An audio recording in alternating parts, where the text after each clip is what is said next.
الحمدللہ رب العالمین علیہ توکلت و بہ نستعین والصلاۃ والسلام علی سید المرسلین وعلی آلہ و اصحابہ و اہل بیتہ و ذریاتہ اجمعین، اما بعد فاعوذ باللہ من الشیطان الرجیم، بسم اللہ الرحمن الرحیم۔ لو كنت فظا غلیظ القلب لانفضوا من حولک، وقال اللہ تعالی فی کلمۃ اخری وإنک لعلی خلق عظیم، وقال النبی صلی اللہ علیہ وآلہ وسلم انما بعثت لمتمم مکارم الاخلاق۔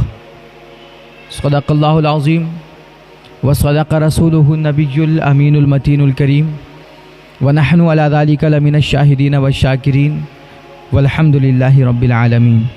درود پاک پڑھیں، اللہم صلی علی سیدنا شفیعنا مولانا محمد وآلہ وبارک وسلم، صلاۃ و سلاما دائما علیک حبیبی یا رسول اللہ وعلی آلک و اصحابک یا حبیب اللہ صلی اللہ تعالی علیہ وآلہ وسلم۔ حضرات گرامی، ویسے تو میرے آقا علیہ الصلوۃ والتسلیم کے اس دنیا میں تشریف لانے کے بہت سارے مقاصد ہیں اور بڑے عظیم مقاصد ہیں، لیکن میرے حضور کی بعثت کا ایک بہت بڑا مقصد، بہت اہم مقصد جو میرے حضور علیہ الصلوۃ والتسلیم نے از خود اپنی زبان مبارک سے بیان فرمایا۔ میرے حضور ارشاد فرماتے ہیں انما بعثت لاتمم مکارم الاخلاق، کہ میرے اس دنیا میں تشریف لانے کا مقصد صرف روزہ نماز سکھانا نہیں ہے، صرف عبادت کی تعلیم دینا نہیں ہے۔ میرے حضور فرماتے ہیں میں اس دنیا میں آیا ہوں، میری آمد کا ایک بہت بڑا مقصد یہ ہے کہ میں دنیا میں آ کر کے اعلیٰ اخلاق کی تکمیل کروں، میں لوگوں کو کردار سکھاؤں، ان کے اندر اچھی خصلتیں پیدا کروں، اچھی خوبیاں پیدا کروں، اور انہیں ان کے اندر آج یہ دنیا جو کراہ رہی ہے، آج دنیا ظلم کے مار سے سسک رہی ہے، رشتوں میں خلوص نہیں رہا، تعلقات کمزور پڑ گئے، دوستیاں بے رنگ ہو گئیں۔ آج باپ اپنے سگے بیٹے سے نالا ہے اور بیٹا 4 5 سال ہو گیا اپنے ماں باپ سے بات کرنے کو تیار نہیں، بھائی بھائی سے جدا ہے، بہنوں کی کوئی خبرگیری کرنے والا نہیں ہے۔ یہ دنیا سسک رہی ہے، کراہ رہی ہے، کوئی اس دنیا کے زخم پہ مرہم رکھنے والا نہیں ہے۔ ہم انسان ہو کر کے آج انسانیت سے خالی ہو چکے ہیں۔ مصطفیٰ کریم فرماتے ہیں کہ میں اس دنیا میں اس لیے آیا تاکہ لوگوں کے اندر خیر خواہی پیدا کروں، لوگوں کے اندر بھلائی کا جذبہ پیدا کروں، لوگوں کے اندر انسانیت کا احساس پیدا کروں، تاکہ یہ ایک دوسرے کے دکھ سکھ کا ساتھی بنے اور یہ ایک دوسرے کے ساتھ ایک انسان بن کر کے زندگی گزاریں، تاکہ یہ دنیا جو آج کراہ رہی ہے، جب ہمارے اندر نرمی کا جذبہ آئے گا، خیر خواہی کا جذبہ آئے گا، اور ہمارے اندر خصلتیں اچھی پیدا ہوں گی، اور جب ہم ایک دوسرے کے دکھ سکھ کا احساس کریں گے، تو پھر اس دکھی انسانیت کو قرار ملے گا اور ہم اور آپ چین اور سکون کی زندگی بسر کر پائیں گے۔ میرے حضور فرماتے میرے اس دنیا میں آنے کا ایک بہت بڑا مقصد ہے کہ میں لوگوں کے کردار سنواروں، میں اعلیٰ اخلاق کی تبلیغ کروں، اور میں اچھی خوبیوں کو عام کروں، اچھائیوں کو پرموٹ کروں، اس دنیا میں بھلائی کا جذبہ لوگوں کے اندر پیدا کروں۔ اور یہی میرے دین کی سب سے بڑی خصوصیت ہے اور سب سے بڑی خوبی ہے۔ آج دین اسلام جو دنیا کا سب سے بڑا دھرم مانا جاتا ہے، اور پوری دنیا میں آج جو اس فتنے کے دور میں اتنی تیزی کے ساتھ اسلام کا دامن وسیع ہو رہا ہے، پھیل رہا ہے، اس خوبی کی وجہ سے۔ جبکہ اسلام کے خلاف کتنی سازشیں ہو رہی ہیں، اسلام کے خلاف کتنے پروپیگنڈے ہو رہے ہیں، اور اسلام اور مسلمانوں کو بدنام کرنے کے لیے پوری